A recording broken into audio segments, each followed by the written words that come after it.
Hello everybody, welcome to Recovered Out TV. My name is Chris, I'm a coach and sports therapist, and welcome to this video. This video is all about IRONMAN Weymouth 70.3, and it is a breakdown of the swim. So I have IRONMAN 70.3 Weymouth coming up in a couple of weeks, as do most of you. So I thought, after having a conversation with a couple of athletes, why not do a video for you guys to help either the first timers or the more experienced swimmers that haven't done this race before, and just have a little breakdown. So I've written a load of notes on my laptop, and hopefully it'll help you. So if it is your first time here, or you just haven't already, hit that subscribe button, become a part of the community.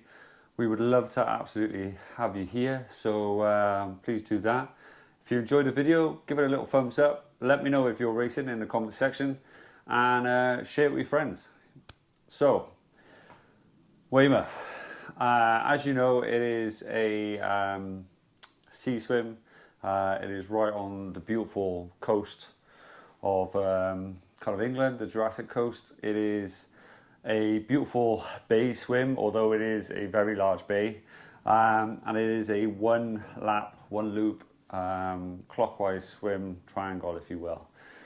Now, once you kind of head down towards Weymouth, what I would do before going in the water is have a little 360 look around, because when you're at the furthest buoys, when you're looking back in at the water, it's really important to notice there's a couple tall trees where transition is, so you'll be able to see those. They kind of stick above the other trees. There's also a skate park that you can see, and there's also that kind of end building that you can see that is kind of like a prominent kind of element, especially if the water happens to be choppy. You're going to see those more than you're going to be able to see kind of what's below and that kind of swim exit until you're kind of getting there. Knowing what is in line with the exit buoys is going to be a real key strategy. So, course. Going into a clockwise triangle. You're swimming a 1.9 kilometer swim from start to finish on a sandy Weymouth beach. Now that sandy beach, unfortunately, where we are going in is stony. So just be careful you're not kind of running in and kind of cutting your feet up before that. They do put carpet down, but just kind of walk in. It's naturally going to be a high tide if it is a kind of a busy sea, or rough sea should I say. The beach goes quite steep, so just know that when you kind of go in, it'll be a few steps and then you'll kind of drop down and won't be able to touch the floor. Okay, so just be aware of that. That kind of caught me off guard the very first year I did it. Now, one thing I would recommend is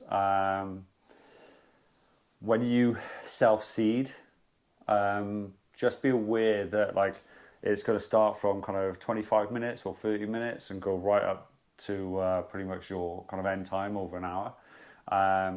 Seed yourself at a time that you honestly believe that you can get. Okay, don't put yourself in a faster group, don't put yourself at the back just because you think that's going to be the best place for you. The best place for you is going to be in the group that you're good at swimming with, you know, honestly, because if you put yourself further back, it's hard to then get through swimmers. And naturally, if you put yourself at the front and hope for the best, it tends to be a lot more physical in those kind of environments. Now, water environments, what I would say before you kind of get in the water is have a little look at what the water is doing. Now, because it is a bay, it kind of sweeps around like so. The current comes across this way or this way. That is the only way it kind of moves. Kind of like there's the bay, it's like a big U shape, right? You will be able to stand on the side of the beach on the little walkway where we're all kind of queuing up and see which way the water is currently moving. Typically at that time of the morning, it tends to move from left to right. So just be aware when you're kind of sighting out, you might want to kind of aim left of the buoy just because it's going to move you over this way. Now, typically what you'll find is on the way back, because of that, you'll end up seeing a kind of a banana shape, like a reverse banana, kind of like that, where the swimmers are being pushed towards. There's a little stone wall. They'll be pushed towards there, and then they'll have to kind of swim back on themselves to kind of get out of that exit. You kind of really want to hug tight to those buoys because it's going to be pushing you across this way, okay? So just be aware of that. And when you're sighting, if the buoy is kind of directly in front of you and the current's pushing you this way, aim this side of the buoy. And naturally vice versa if it's doing the opposite, but you will see it before you go in that water. Water conditions for Weymouth are quite versatile. I've been lucky enough to swim there when it is a beautiful day, but really choppy seas. When it's a miserable day, really choppy seas. When it is a beautiful day and super pan flat, there's barely a ripple in the water, and it's kind of like dreamlike conditions. But just be aware that one, the salt water is going to help with body position for your buoyancy. The weather can be unpredictable on the Jurassic coast, so prepare for everything. And it can be choppy, windy, extremely calm. Hopefully we get a beautiful calm day where it's sunny for all of our spectators and our families and so on. Now, if you have a offshore wind, which means the wind is kind of blowing from the sea inwards, you're kind of going to get that white water and that kind of chop between the waves where it's kind of like those little ripples and it's quite in your face. If that's the case, just be sure to breathe towards your hand as you kind of stretch out and go into that pool. That way the waves are going to hit your head and it's going to then create a little air pocket as you kind of tuck towards that shoulder, okay? Naturally, if it's pan flat, you can breathe however you want to breathe. But just be aware, the first kind of 6 waves, if you will, going out into sea, it makes sighting very hard if it is choppy. So just be aware that as they lift you up high, at the top of the wave is going to be the best place to sight as you kind of come through. I tend to look at my fingertips in its furthest position, and then as I kind of reach through, I use my hand as a sighting tool. So that's a great way that I've kind of brought into my swimming, and then you kind of look in for those kind of like little crocodile eyes as you kind of come through and then just drop back down. If it is choppier, you're going to have to adapt that stroke to be bringing that arm up right the way up as tall as possible, and then bringing that head up ever so slightly, and then the more you can time that with your environment, the better you're going to be able to kind of sight and kind of cut through. Now, current sea behaviour and kind of tidal influence, said about literally it can slightly pull you off course.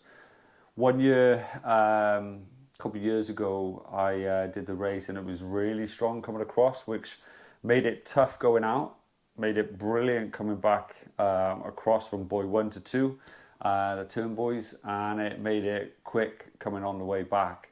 But it just made that kind of first section feel like forever. Now, I remember when I first kind of stood in Weymouth and I saw the buoys laid out and I thought, bloody hell, like how far is that?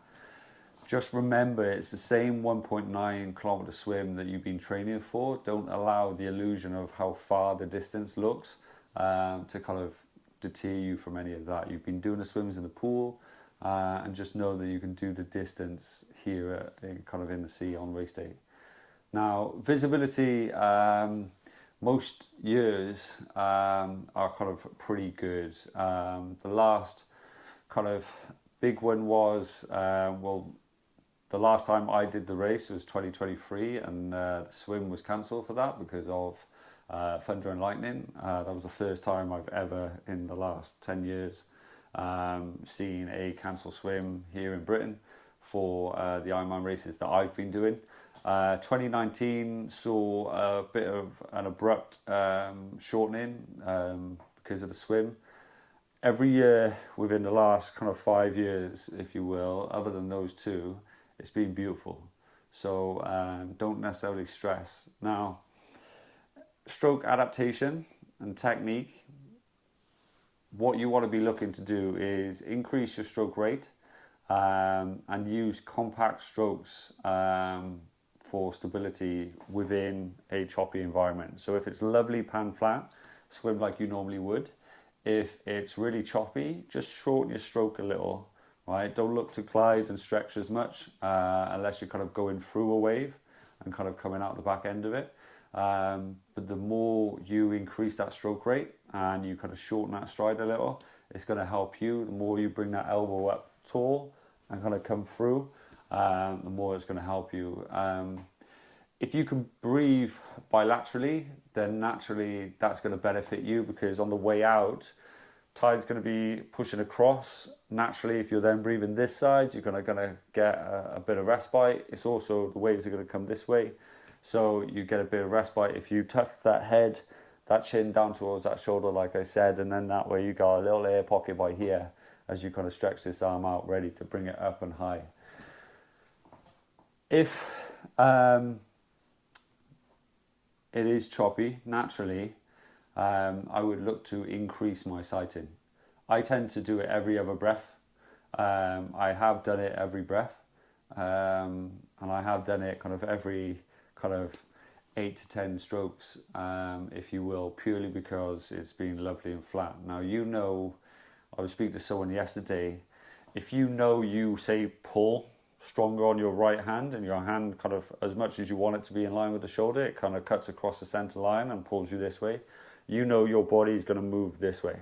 Now, if you know that about yourself and you know the current is pushing you this way, you're going to aim way off course to try and get out to that first buoy. So what I would then do is, as you're kind of going into the water, put yourself on that left hand side, because then you'll have a bunch of swimmers acting like a kind of a barrier, like when you go bowling with your family. Stick those barriers up, use those swimmers, stick yourself on the left hand side and use those swimmers as a kind of a barrier to help you swim straighter. And what that'll do is it'll push you in a straighter line, so you're not adding any extra and additional kind of distance to your swim. Drafting is huge. It's the only part where in Ironman you can draft, and it can save up to 20 to 25% of energy when training and kind of swimming on people's kind of feet and heels or on their hip. Now, this is a brilliant way of conserving energy. It's also a brilliant way of kind of leapfrogging from a fast group to a fast group to a fast group, where you kind of do little short interval bursts from one swimmer to another swimmer to another swimmer, and then kind of find your group that you're roughly going to stay with, which is why it's really important to self-seed with the right sort of swimmers for you. Okay, don't think just because you're nervous, just go to the back, because you're going to get some people who are breaststroking, and you might not be able to get around them without potentially getting kicked or hurt or anything like that, and I wouldn't want that to happen to you. Race psychology and strategies, okay? Focus on your breath work, okay? You're going to have race day nerves, you're going to have that race environment, you're going to have music pumping, everyone cheering and so on and so forth, and it's very easy to get over aroused and kind of turn that into anxiety. What you want to be doing is putting that into a productive kind of focus, if you will, where, like for me, for example, I will get myself warmed up. I will be rotating my hands up and warming those shoulders. I will be rotating my spine. I will be squatting and opening up my hips. I will be kicking my legs up, kicking my legs inwards and outwards, and really kind of warming up. I'll be jumping up and down on the spot to stay warm, keep the blood moving in my body, get my heart rate up. So then that way, when I kind of walk down to the water, typically I will get kind of waist deep, and then I will kind of dive in, and then just start swimming. I instantly give myself a job to do. Now, for me, I take it right back to basics and I count my strokes. I relax myself, I give myself positive talk, and I tell myself I'm doing a good job. And as simple as that sounds, or as corny as it sounds, it really, really does work. And like I said, I've been doing this almost 10 years now. And for me, I still get race butterflies, I still get anxiety because I want to do a good job, and that's completely understandable. So it's making sure that you give yourself a job to do so you can take all that anxiety, burn it off in a productive way as opposed to a negative way, and allow your head to kind of get in there. Now, the beautiful thing with Weymouth, the water is completely crystal clear. You can literally swim out and you can see to the floor, and you can see everything from people in the water to your hands in the water, so you can know where people are and you can know where your hands are entering the water and kind of where you can roughly see. So you have that advantage of being able to see. And like where I'm from, we swim in the Bristol Channel, and you've got a lot of silt, so you can't see anything. Now, practicing cold water shock, so cold water acclimatization. So just be aware that if it's a windy day and you're going in the sea beforehand and they get you to stand out, you can get cold. So don't be afraid to kind of huddle up with people, or have a family member have a dry robe for you, or some sliders or slippers or whatever,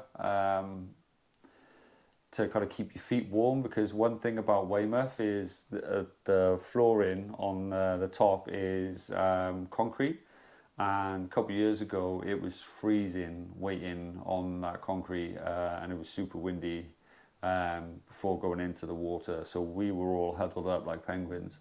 On a beautiful day, it's nothing to worry about, because the sun's out and it warms up quite quickly. But just be aware, if it is cold, maybe bring some sliders that you can just throw away or whatever, or give to family members just before you go in. On the stones, typically they will have red carpet out that they've kind of stuck down, to kind of just soften your feet. But just be aware of that. You know your body, and you know if you get cold really quickly. You know, I personally don't go in the sea. I kind of do a dry land warm up. But if you need to, you might be allowed, but just be aware that you might then get colder quicker. One thing I would use in regards to goggles is tinted goggles, because where you're swimming outwards, the sun is kind of coming up on this angle, and typically with that glare, it makes it really hard to see as you're swimming out to the kind of the first turn buoy. After that, you're completely fine. But that first one can be a bit of an issue, especially if it's a low sunrise. One year was super low and I could barely see it, because at the time they had yellow buoys. Now they're big orange buoys with yellow buoys at every 100 meters. Back then on my first one, they didn't have that. Okay, so that's a great improvement.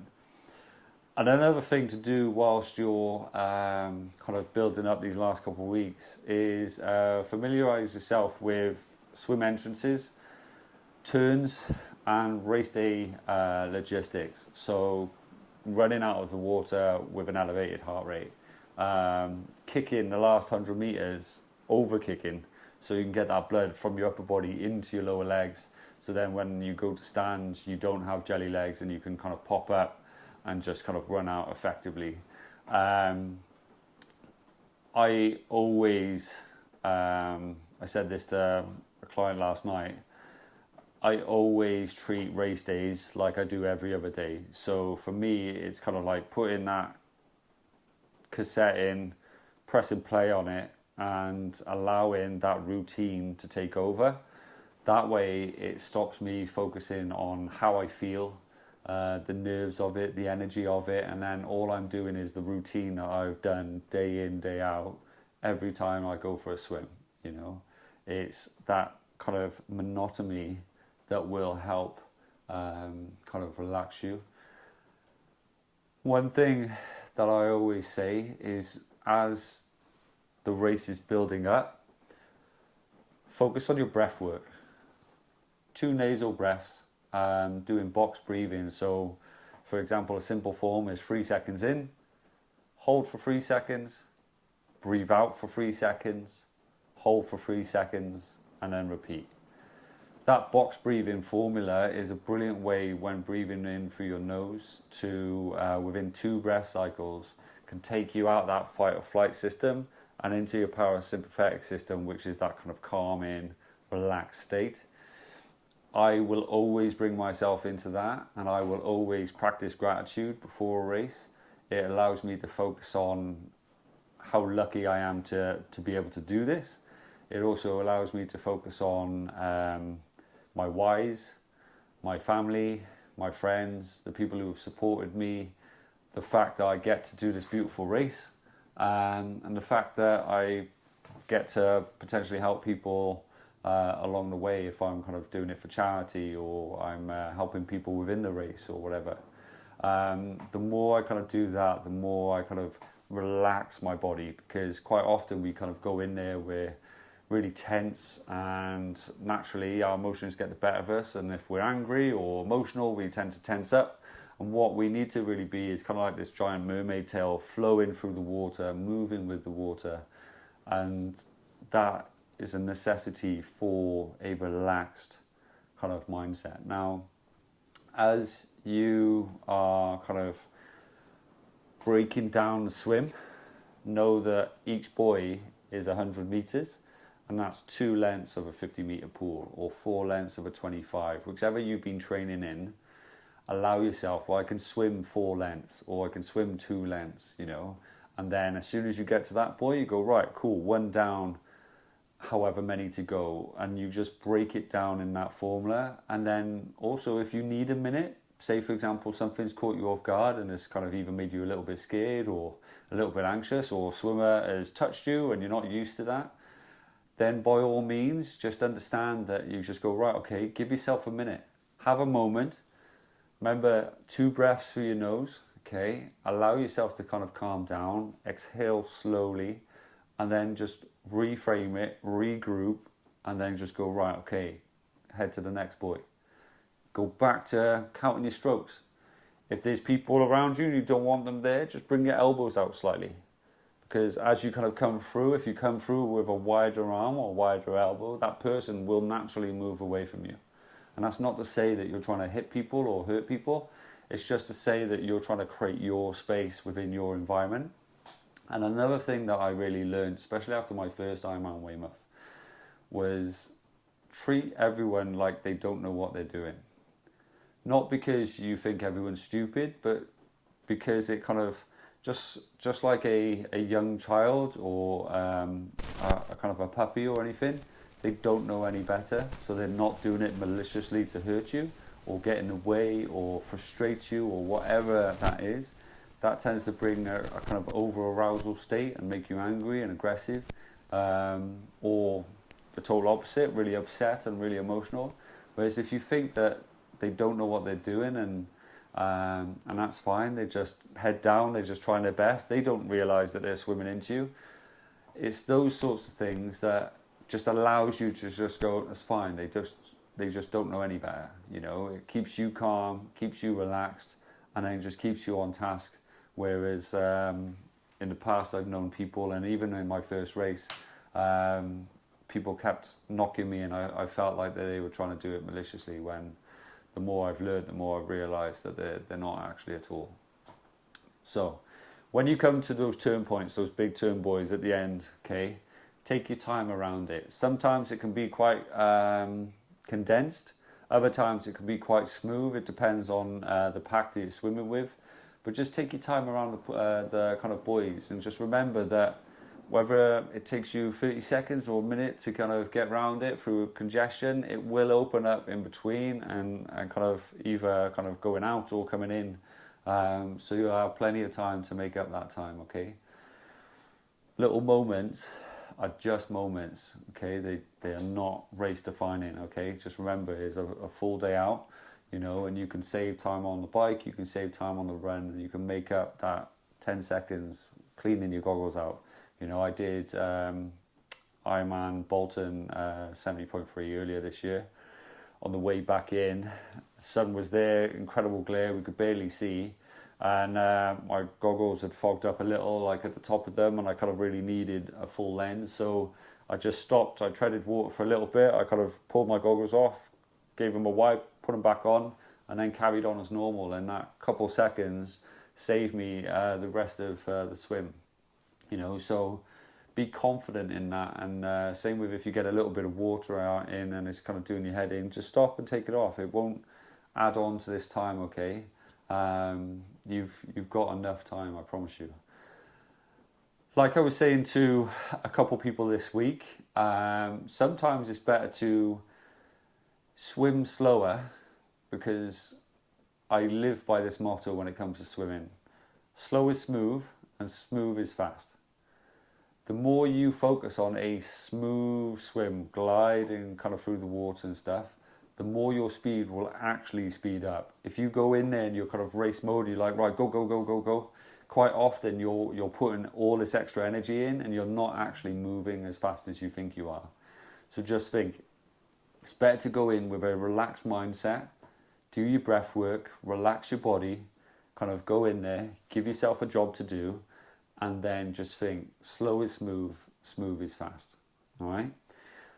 I hope this video helps. If you have any questions whatsoever, by all means, chuck them in the WhatsApp group. Chuck them in the comment section. I will answer each and every one of you. I pride myself on answering every single comment. If you have a more personal message and you don't want to put it in the comment section, head over to Instagram and find me on there at IamChris_Hill or Recovery Lab UK. Drop me a message and by all means reach out to me there. Or if you think there's some tips that I've missed, then by all means put them in the comments section. I will pin them to the top of the comments so people can see your comment, and it can help more and more people, you know. As much as I've mentioned a list of things that we can do to kind of help, we can also help each other, okay? So if I have missed one or two things, by all means put that in the comment section so you can help others with their journey. Otherwise, let me know if you are racing, because I'll be down there all weekend, so it'd be great to meet some of you guys. And I wish you nothing but the best on race day. Have an incredible race, have an incredible build-up in the next few weeks, and please, if you can, hit that subscribe button, become a part of the community. I would love to have you here. All right? Otherwise, take care. I'll speak to you soon.